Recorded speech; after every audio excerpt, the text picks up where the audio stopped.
എല്ലാവർക്കും നമസ്കാരം. നമ്മുടെ വീട്ടിലേക്ക് ആവശ്യമായിട്ടുള്ള മല്ലിയില അത് നമുക്ക് വീട്ടിൽ വളരെ സിമ്പിളായിട്ട് ചെയ്തെടുക്കാൻ പറ്റും. അതിന് പ്രത്യേകിച്ച് യാതൊരു കണക്കുകൂട്ടലുകളുടെ ആവശ്യമില്ല.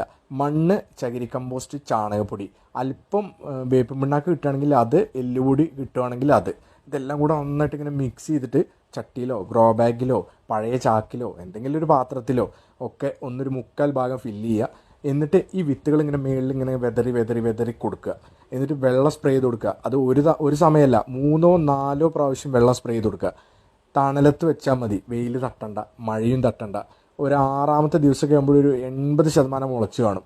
ഒരു 7-ാമത്തെ ദിവസം 8-ാമത്തെ ദിവസം 99.99% മുളച്ച് കാണും. വീണ്ടും വെള്ള സ്പ്രേയിൽ നമ്മൾ കണ്ടിന്യൂ ചെയ്ത് കൊടുക്കണം. എന്നിട്ട് പതുക്കെ പതുക്കെ വെയിൽ തട്ടിച്ച് വരാം കേട്ടോ. അപ്പം നമുക്ക് നമ്മുടെ സ്വന്തമായിട്ടുണ്ടാക്കുന്ന മല്ലിയുടെ ആ ഒരു സ്മെല്ലുണ്ടല്ലോ, മല്ലിയുടെ ഇല, ഒയ്യോ,